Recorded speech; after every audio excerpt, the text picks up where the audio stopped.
house is filled with echoes, but none of them are you.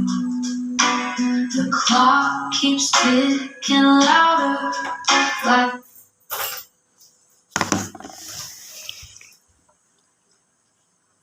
আউযুবিল্লাহি মিনাশ শাইতানির রাজিম বিসমিল্লাহির রহমানির রহিম। মাথায় অনেক কিছু ঘুরাঘুরি করছে, যেমনিভাবে করছে আপনারা যারা দেখছেন তাদের সবাই হয়তো বলে না, কেউ হয়তো বলে, এরকমই বিষয়টা আজকের হচ্ছে যে লিডারশিপ বা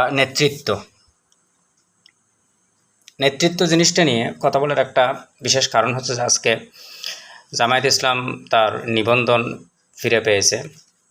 বাংলাদেশের এক নষ্টা ভ্রষ্টা বাজে মহিলা শেখ হাসিনা এই দলটির নিবন্ধন বাতিল করে দেয়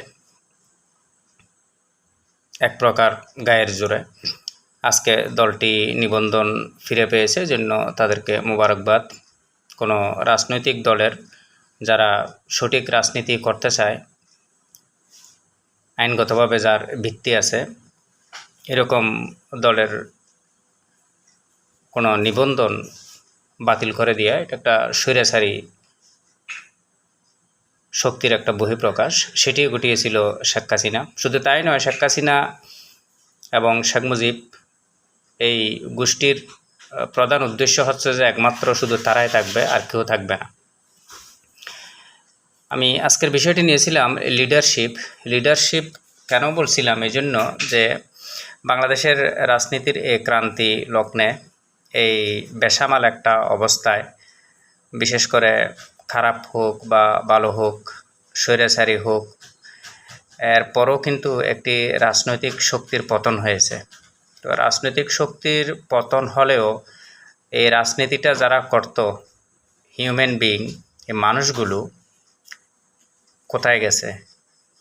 তারা তো আছে। তারা যদি তাদের ভুল বুঝতে না পারে, তবে তারা সেই বিশ্বাস নিয়ে বাংলাদেশের মাটিতে বীর দর্পে এখনো পর্যন্ত তারা হাঁটাচলা করছে। বেশ কিছুদিন আগে একটা ভিডিও দেখছিলাম, যে উনি হয়তো জামায়াত ইসলামের সম্ভবত কেউ হবে, উনি একটা সেমিনারে বলছিলেন এভাবে যে আল্লাহ রাব্বুল আলামিন কিছু লোক সিলেকশন করে, কিছু লোক দিয়ে একটা সংগঠন তৈরি করাইছে, আর এই সংগঠনের মধ্যে দুনিয়ার যত বদমাইশ আছে তাদেরকে সবাইকে সংগঠিত একতাবদ্ধ করে রাখছে ওই সংগঠনের নাম দিয়ে, সেটা হচ্ছে যে আওয়ামী লীগ। এখন দুনিয়ার বদমাইশরা একটা সংগঠনের ভিতর ছিল, এখন এই বদমাইশগুলো তো এই দলটি নিষিদ্ধ হওয়ার কারণে সেখান থেকে তো আউট হয়ে গেছে, ছড়ানো ছিটানো হয়ে গেছে। এখন তারা কোথাও না কোথাও তো আশ্রয় খুঁজতেছে। আশ্রয়টা তারা পাচ্ছে কোথায়? জামাত ইসলামের তো আশ্রয় পাবার প্রশ্নই আসে না, কারণ আমরা যারা নিজেদেরকে একটু স্বচ্ছ বলতে চাই বা চিন্তা করি, তারাও তো জামাত ইসলাম করতে পারবো বলে মনে হয় না, যদি চাই আর কি। এটা গোলাম মোল্লা রনি, এই পলিটিশিয়ানের একটা কথা মনে পড়ে, যে চাইলে জামাত ইসলাম করা যায় না, যোগ্যতা লাগে, কিছু ক্রাইটেরিয়া আছে যেগুলো পার হতে হবে, আপনাকে উত্তীর্ণ হতে হবে। আপনি চাইলে জামাত ইসলাম হতে পারবেন না, কিন্তু আপনি বিএনপি হতে পারবেন, ছাত্রদল, যুবদল, এগুলো হতে পারবেন, কারণ এখানে নির্দিষ্ট করতে এমন কোনো কিছুর প্রয়োজন হয় না, ঢুকে যেতে পারবেন আপনি অনায়াসে। তো নিশ্চয় তারা এইসব রাজনৈতিক দলে আশ্রয় নিচ্ছে, তারা শেল্টার নিচ্ছে। তো জামাত ইসলামের বিষয়ে আমি আবার পরে আসব। লিডারশিপ যে কথাটা বলছিলাম, যে শেখ হাসিনা বিগত 16-17 বছর আমাদেরকে, বাংলাদেশকে কিভাবে নেতৃত্ব শূন্য করে দিল, এই কথাটা কেউ কিন্তু এখনও বলছে না। যে বাংলাদেশকে নেতৃত্ব শূন্য করে দেওয়ার যে কুফলটা আমরা পাচ্ছি এখন, যে তথাকথিত মুক্তিযুদ্ধ বিরোধী কর্মকাণ্ডের জন্য রাজাকার নাকি হমুক তমুক, তাদেরকে তকমা দিয়ে একটা জুডিশিয়াল কিলিংয়ের ব্যবস্থা করে, যেভাবে চট্টগ্রামের অভিসংবাদিত সিংহপুরুষ সালাউদ্দিন কাদের চৌধুরী থেকে শুরু করে জামায়াত ইসলামের দুজন সিংহপুরুষের নাম কথা বলতে পারি আমি, যেমন মতিউর রহমান নিজামী, মাওলানা মতিউর রহমান নিজামী এবং আলী হাসান মুজাহিদি, তারপর মাওলানা দেলোয়ার হোসেন সাইদি, যাকে মেডিকেল কিলিং করা হয়েছে। আর বাকিগুলোর কথা নাবে বললাম, কামরুজ্জামানের কথা নাইবে বললাম, আর এদিকে সালাউদ্দিন কাদের চৌধুরী। তো এই যে বিচারের নামে প্রহসন করে বাংলাদেশের এই যে এত বড় বড় লিডারগুলোকে হত্যা করা হলো, তো বাংলাদেশের আজকের রাজনীতির এই যে একটা বেসামাল অবস্থা, একদিকে বিএনপির কতগুলো বুইরা খাটাস, যাদের একজনেরও কোনো মুখের মধ্যে দাড়ি নেই, বয়স হয়েছে 70-এর উপরে, 80-র উপরে, বলার জন্য বলা আর কি, দাড়ি রাখা তো যার যার ব্যক্তিগত ব্যাপার, কিন্তু আমরা তো সব কিছু অবলম্বন করি। একটা লিডার তো তার আপাদমস্তক তাকে দেখতে হবে, তো সেই লিডার তো নেতা তো ইমাম তো। তো এই লিডারগুলোর বেসামাল অবস্থা, নিয়ন্ত্রণহীন অবস্থা, তাদের কথাবার্তার কোনো ঠিক নাই। তারপর জামায়াত ইসলামের যিনি নেতৃত্বে আছেন ডাক্তার শফিকুর রহমান, আমি নিজে কাউন্ট করলাম, এই লোক প্রায় 2-3 মাসের মধ্যে প্রায় একটি কথাকে সে 7বার 7 রকম করে বলছে। তার একটা দৃষ্টিভঙ্গি, তার একটা লক্ষ্য, তার একটা উদ্দেশ্য, এই জিনিসগুলোকে সে একটা কথাকে সে 7বার করে বলছে, 7 রকম করে বলছে। অর্থাৎ একটা কথাকে 7বার ঘুরিয়ে পেঁচিয়ে বলা বলতে, অর্থাৎ একটা জিনিসকে সে 7বার করে জিনিসটা মানুষের কাছে উপস্থাপন করতেছে। উনি কিছুক্ষণ লন্ডনে গিয়ে তারেক রহমানের সাথে দেখা করবে, উনি কিছুক্ষণ খালেদা জিয়ার সাথে দেখা করবে, উনি কিছুক্ষণ আবার সামরিক ব্যক্তিদের নিয়ে কথা বলবে, এই বিভিন্ন রকম। অর্থাৎ তার কোনো নির্দিষ্ট জায়গায় দাঁড়ানো অবস্থায় নেই একটা মোটো নিয়ে। এরপরও বর্তমান সময়ে তাদেরকে ধন্যবাদ দেওয়া যায় এবং একথা অনায়াসে বলা যায় যে যদি জামায়াত ইসলাম বর্তমান তরুণ নেতৃত্ব যারা বাংলাদেশকে 2024-এ স্বাধীন করেছে, নতুন একটি বাংলাদেশ উপহার দিয়েছে, তাদেরকে সাথে নিয়ে জামায়াত ইসলাম যদি সঠিক রাজনীতি করে, তবে মনে করব যে আসলে বাংলাদেশকে আর কেউ বিপদগামী করতে পারবে না। বিএনপি, ভারত এগুলো বাংলাদেশের কোনো ক্ষতি করতে পারবে না, শুধুমাত্র জামায়াত ইসলাম আর যদি তরুণ নেতৃত্বরা যদি ঠিক থাকে। এখানে একটা কথা বলে রাখা দরকার, বিএনপি এবং জামাতের মাঝে দূরত্ব সৃষ্টি করাটাই ছিল যে আওয়ামী লীগ এবং বামপন্থী রাজনীতি ভারতের মূল লক্ষ্য। কারণ তারা জানে বিএনপি এবং জামাতকে যদি ফারাক করে দেওয়া যায়, তাহলে এদেশে তাদের রাজনীতি করা খুবই সহজ। কিন্তু বিএনপি এই সহজ কথাটা কখনো বুঝেনি, বুঝতে পারবেও না যে এই জন্য বিএনপি তো আসলে কোনো রাজনৈতিক ফিল্ডে তো এই দলটার জন্ম হয় না, জন্মই হয়েছে এটা ক্যান্টনমেন্টে জন্ম হলো। কিন্তু যে ব্যক্তি এই দলটাকে জন্ম দিছে, শহীদ রাষ্ট্রপতি জিয়াউর রহমান, লোকটা কিন্তু যথেষ্ট ভালো একজন গণতন্ত্রীপন্থী লোক ছিলেন। এই জন্যই ওনাকে সম্মান করা, আর কোনো কিছু না। লিডারশিপের কথায় আমি আসি, এই যে এই লিডারগুলোকে হত্যা করা হলো, তো এই যে একটা শূন্যতা সৃষ্টি হলো, বর্তমানে এই ক্রান্তি লগ্নে একবারও কি আমাদের মনে হয় যে এরকম যে এই নেতৃত্ব শূন্যতার কারণে বাংলাদেশ আজ বিপদগামী হচ্ছে বারবার? কারণ লিড করার জন্য কে আছে বলেন? কেউ তো আমি দেখতে পাচ্ছি না তেমন। ধরুন আমি এই মুহূর্তে যদি মতিউর রহমান নিজামী থাকতো, আর কারো কথা বাদিয়ে দিলাম, তো আমি তো মনে করি শুধুমাত্র মতিউর রহমান নিজামী জামাত ইসলামের সম্পদ না, এই বাংলাদেশের এই অবস্থায় বিএনপিকেও পথ দেখাতে পারত। শুধু তাই নয়, পুরো সরকার ব্যবস্থাকে পথ দেখাতে পারত এই লোকটি যদি বেঁচে থাকতো। এরপর সালাউদ্দিন কাদের চৌধুরী, যার কথা তো কোনো বলার অপেক্ষা রাখে না। একজন নেতার বৈশিষ্ট্য কীরকম ছিলেন, উনি কীরকম নেতৃত্ব দিতেন, এই লোকগুলোকে তার কখনো ফিরে পাওয়া যাবে না। তো এই যে শেখ হাসিনা নিজে মরছে, আবার পুরো বাংলাদেশকে একটা নেতৃত্ব শূন্য করে দিল, এর জন্য কোনো কথাবার্তা কিন্তু আমরা কোনো শুনছি না, জামাত থেকেও শুনি না, বিএনপি থেকেও শুনছি না যে আজকে আমরা নেতৃত্ব সংকটে আছি। কেন আজকে আমাদের নেতার এত অভাব? নেতার অভাব পূরণ করতে হচ্ছে লন্ডন ফ্ল্যাটে বসে ড্রয়িং রুম থেকে আমাদের নেতার অভাব আমাদের পূরণ করতে হচ্ছে। এটি আমাদেরকে যথেষ্ট ভাবায়, এটি আমাদের বলা উচিত। এবং আওয়ামী লীগের বিচার কিন্তু বাংলাদেশকে নেতৃত্ব শূন্য করে দেওয়ার জন্য কিন্তু একটা তাদের বিরুদ্ধে মামলা হওয়া উচিত। এবং এই বিচার এই সরকারের এবং ভবিষ্যতে যে সরকারে আসুক না কেন, এই বিচারটা অবশ্যই করা উচিত। একটা রাষ্ট্রকে নেতৃত্বহীন করে দিলে কীরকম মেরুদণ্ডহীন হয়ে যায় একটা রাষ্ট্র, বর্তমান বাংলাদেশে তার প্রমাণ। জামায়াত ইসলামের যে কথাটা আমি বলছি, যে আজকে জামায়াত ইসলামের একটা রিপোর্ট পড়লাম যে তারা নিবন্ধন ফিরে পাওয়ার পর যে বাংলাদেশে তারা জামাত প্রতিষ্ঠিত করতে চায় না, তারা ইসলামকে প্রতিষ্ঠিত করতে চায়। ভালো কথা, খুবই সুন্দর কথা। কিন্তু কথা হচ্ছে ভাই, ইসলামকে প্রতিষ্ঠিত যে আপনি করবেন বাংলাদেশে, নিশ্চয়ই আপনি বাংলাদেশ সম্পর্কে আজকে 50 বছর স্টাডি করতেছেন আপনারা, এবং তারও আগে করছেন। জামাত ইসলাম তো এত খুব অল্প দিনের রাজনীতি না, সেটা পাকিস্তান থেকে শুরু করে বাংলাদেশে, এবং দীর্ঘদিন ধরে রাজনীতি করছেন আপনারা। নিশ্চয় বাংলাদেশের মাটি ও মানুষকে নিয়ে স্টাডি করে তারপরেই তো বলছেন যে বাংলাদেশে ইসলাম প্রতিষ্ঠার কাজে আপনারা মনোযোগী। আচ্ছা, এমনি সিম্পলি আপনারা বলুন তো যে এই বিগত 1 বছরে আপনারা তো বাংলাদেশে রাজনীতি করার সুযোগ আছে আপনাদের, অনায়াসে আপনারা কথা বলতে পারছেন, সব দিক দিয়ে সুযোগ সুবিধায় আছেন।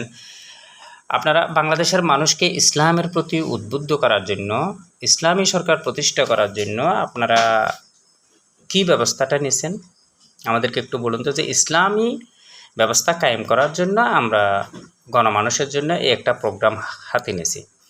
ইসলামের মূল নায়ককে রাসূলুল্লাহ সাল্লাল্লাহু তাআলা আলাইহি ওয়াসাল্লাম। আচ্ছা, রাসূলুল্লাহ সাল্লাল্লাহু তাআলা আলাইহি ওয়াসাল্লামের ইসলামকে প্রতিষ্ঠা করার জন্য রাসূল সাল্লাল্লাহু আলাইহি সাল্লামের উপর বিগত 1 বছর, আমি আগের কথা বলছি না, আপনারা উনার উপর এমন কোনো কিছু করেছেন যেটা মানুষ দেখেছে? যে রাসূল সাল্লাল্লাহু আলাইহি সাল্লামের কর্মকাণ্ড, জীবন ব্যবস্থা মানুষের কাছে পৌঁছানোর জন্য আমরা সিরাতের আয়োজন করছি, মানুষকে বুঝাচ্ছি, জনে জনে বুঝাচ্ছি, তাবলিগ করছি, বা এই অবস্থা রাসূল সাল্লাল্লাহু আলাইহি সাল্লামের বিধিবিধান আমাদের দরকার জীবন ব্যবস্থা প্রতিফলনের জন্য, আমরা এই ব্যবস্থা নিচ্ছি। কোনটা করছেন আপনারা বলেন? আচ্ছা, এরপর আসি আরেকটা বিষয়ে। রাসূল সাল্লাল্লাহু তাআলা আলাইহি ওয়াসাল্লাম পৃথিবীতে নাই, কিন্তু উনি বলে গেছেন যে এই পৃথিবীতে আমার সিলসিলা, আমার ধর্মকে তোমাদের কাছে পৌঁছানোর জন্য আমার ওয়ারিশ যারা, তারা হচ্ছে যে আল্লাহর আলেম, বিশেষ করে আলেমরা বলতে ইসলামী শিক্ষায় শিক্ষিত সেই আলেমদেরকে কথা বলছি, যারা আল্লাহর কথা বলবে, আল্লাহ রসুলের কথা বলবে। তো তারাই বাংলাদেশে ইসলাম প্রতিষ্ঠায় অগ্রণী ভূমিকা পালন করে যাচ্ছে। বাংলাদেশের মাটি ও মানুষের কথা বলতে গেলে, বাংলাদেশে ইসলাম প্রতিষ্ঠার কথা বলতে গেলে, কিংবা আরও ওয়াইডলি বলতে গেলে পূর্ববঙ্গে কিংবা আরও বিস্তৃত এরিয়ায়, যেমন বাংলাদেশের প্রবাহিত পুরুষ হচ্ছে যে হজরত শাহজালাল রহমতুল্লাহ তাআলা আলাইহি, চট্টগ্রামে দল্লাম হজরত শাহ আমানত রহমতুল্লাহ তাআলা আলাইহি, আবার আমাদের আনোয়ারাতে দল্লাম হজরত শাহ মোহসেন আউলিয়া রহমতুল্লাহ তাআলা আলাইহি। তাদের অক্লান্ত পরিশ্রমের বিনিময়ে তো বাংলাদেশে ইসলাম প্রতিষ্ঠিত হয়েছে, তাই না? তো বাংলাদেশে যদি আপনি ইসলাম প্রতিষ্ঠিত করতে চান, তাদের সূত্রই তো করতে হবে, যেহেতু তারা করে গেছে এই সিলসিলার কাজ, তাবলিগের কাজ তারাই করে গেছে। এখন আপনারা তাদের অনুসরী হতে চাচ্ছেন, এরকমই তো ব্যাপারটা, এভাবেই তো আপনাকে করতে হবে। তো আপনারা একটিবার বলুন তো যে কখনো বাংলাদেশের মানুষ দেখেছে যে হজরত শাহজালাল রহমতুল্লাহ তাআলা আলাইহির ওফাত বার্ষিকী আসে, জন্মবার্ষিকী আছে, বা ওনার বিভিন্ন উপলক্ষ আসে, তারপরে হজরত আমানত শাহ রহমতুল্লাহ তাআলা আলাইহির বিভিন্ন দিন আসে, ওনার ওফাত বার্ষিকী আছে, এগুলো উপলক্ষ হলো আপনারা কখনো তাদের উপর কোনো একটা সেমিনার, সিম্পোজিয়াম, কোনো একটা আলোচনা কিংবা কোনো একটা লিখনি, এগুলোতে আপনারাও আছেন যেগুলো দিয়ে মানুষকে উদ্বুদ্ধ করবেন যে বাংলাদেশে ইসলামী শাসন ব্যবস্থা কায়েম করতে চায়। আচ্ছা, তার কথায় বাদে দিলাম যে আপনাদের প্রতিষ্ঠাতা, যার নামটা আপনারা আবার নিতে চান না মানুষের কাছে, যখন বলি যে আপনারা মওদুদির ইসলাম প্রতিষ্ঠা করতে চান, তখন আপনারা বলেন যে আমরা মওদুদির ইসলাম প্রতিষ্ঠা করতে চাই না, আমরা তো ইসলাম প্রতিষ্ঠা করতে চাই, কোরআন এবং হাদিস প্রতিষ্ঠা করতে চাই। আবার মওদুদির নাম নিতে চান না, কারণ মওদুদির অনেক বিতর্কিত ব্যাপার স্যাপার আছে। আচ্ছা, মওদুদির উপর ওয়াইডলি কোনো আলোচনা সমগ্র বা এই ধরনের কোনো কিছু করেন আপনারা? আপনারা আচ্ছা, সেখান থেকে বেরিয়ে আমি আরেকটু যদি এভাবে বলি যে বাংলাদেশে আপনারা ছাড়াও অনেকগুলো ইসলামিক দল আছে, আপনারা ছাড়াও বাংলাদেশে অনেকগুলো ইসলামিক দল আছে। তো বাংলাদেশের আপামর জনসাধারণ এবং অন্য ধর্মাবলম্বী তাদের কথা বাদেই দিলাম, এই ডিফারেন্ট যে ইসলামিক দলগুলো আছে সেগুলোর কাছে আপনার গ্রহণযোগ্যতা কেমন? সেখানেও তো আপনাদের তেমন কোনো গ্রহণযোগ্যতা নেই। কেন নেই? এটা আসলে খুবই চিন্তা করার বিষয়। আপনি ইসলাম প্রতিষ্ঠা করবেন, ইসলাম আপনি কিভাবে প্রতিষ্ঠিত করবেন, সেই গঠনতন্ত্র, সেই চিন্তা, সেই বেসিক আপনি যদি ঠিক না করেন, তো বাংলাদেশের মানুষের কাছে আপনারা কিভাবে গ্রহণীয় হবেন বলেন? সেই আগের মতো আর কি 300 আসনে আপনারা একসাথে প্রার্থী দেবেন, তারপর 3টা আসনও পেতে আপনাদের সমস্যা হবে। যার কারণে আপনারা গণমানুষের দল হতে পারেননি বলে কিছুক্ষণ খালেদা জিয়ার কাছে যান, কিছুক্ষণ তারেকের কাছে যাচ্ছেন, কিছুক্ষণ অমুকের কাছে যাচ্ছেন, তমুকের কাছে যাচ্ছেন। এভাবে হবে না। আপনাদের কাছে বিনীত অনুরোধ, বাংলাদেশকে আমরা বিএনপির দর্পণ দিয়ে দেখার চেষ্টা করতাম, কিন্তু এখন সঙ্গত কারণে সেটা আর সম্ভব হচ্ছে না। বিএনপিও হয়তো পেরে উঠছে না, কারণ এই দলটির কাছে আমরা আদর্শগত দিক দিয়ে যদি চিন্তা করি, আওয়ামী লীগ তো ঠিক আছে, সে একটা পক্ষ নিয়ে থাকে, বামপন্থী শয়তানি একটা পন্থা নিয়ে থাকে, সে শয়তান নিয়ে থাকবে, শয়তানের সব কিছু এস্টাবলিশ করবে, শয়তান নিয়ে তার জীবনযাত্রা, তার একটা মোটো আছে। কিন্তু আপনার মোটোটা কি? বিএনপির তো কোনো মোটো নেই। ওটা ওই যে বললাম, জিয়া রহমান সাহেব বিভিন্ন রাজনৈতিক দল থেকে লোক আমদানি করে একটা দল গঠন করছে। এখন বিভিন্ন দৃষ্টিভঙ্গির মানুষ ওখানে একসাথে হওয়ার কারণে এখানে এই দলটার অবস্থাও সেরকম, সেখানে বিভিন্ন মতামত প্রতিফলিত হয়, এক একজনের এক এক অবস্থা, তারপর তারা একদিকে চলে যায়, আরেক দিক দিয়ে আসে, এই অবস্থা দলটার কোনো নির্দিষ্ট লক্ষ্য নেই। দলটা ইসলামী কোনো দলও না, আবার অন ইসলামিকও কোনো দল না, এটা ভারতপন্থীও না, আবার ভারতের প্রো ভারত বা ভারতের পক্ষে কোনো কাজ করবে তাও না। অর্থাৎ সব কিছু মিলিয়ে একটা মানে টালমাটাল অবস্থা, এদিকে না ওদিকে, তো এইরকম করে কোনো দল হয় না। তারেক রহমান সাহেব কিছুদিন আগে ওই গতকাল নাকি পরশু বলল যে আমরা পিন্ডি চাই না, দিল্লি চাই না। আপনি পিন্ডির কথা আনতেছেন কেন? এখানে পিন্ডি তো আপনাদেরকে ডিস্টার্ব করতেছে না, বরং একথা প্রতিষ্ঠিত সত্য এবং জনমানুষ খুব ভালোভাবে বুঝে, যদি কখনো ভারত আমাদেরকে আক্রমণ করে তবে পাকিস্তানে আমাদেরকে প্রথম সহায় হিসাবে হেল্প করবে। এটা পিন্ডির কথা বলি লাভটা কি? পিন্ডি বলে আপনি কি বোঝাতে চান? এইগুলো আর খাবে না। 71কে বেচা কিনা করে বাংলাদেশের মানুষ আর আপনাদেরকে খাইতে দেবে না, এটা ভুলে যান। তো লিডারশিপের কথা এই জন্যই আবার ফেরত আনলাম যে আমাদের এখন বর্তমানে লিডার্সের খুবই অভাব। যারা এখন লিড করছে তাদের প্রতি মানুষ আস্থা হারিয়ে ফেলছে, যার কারণে আজকে মানুষকে পথ দেখাবার মতো রাজনীতিবিদের খুবই অভাব। আর হাসিনা যাদেরকে হত্যা করছে, লিডার্স বাংলাদেশকে নেতৃত্ব শূন্য করে দেওয়ার জন্য, হাসিনার কিন্তু এই বিচারটাও হওয়া উচিত এবং বাংলাদেশের প্রত্যেকটি রাজনৈতিক সক্রিয় দল থেকে এই দাবিটা করা উচিত। কেন বাংলাদেশকে নেতৃত্ব শূন্য করে দিল হাসিনা, ইন্ডিয়া সবাই মিলে? আসসালামু আলাইকুম রহমতুল্লাহ।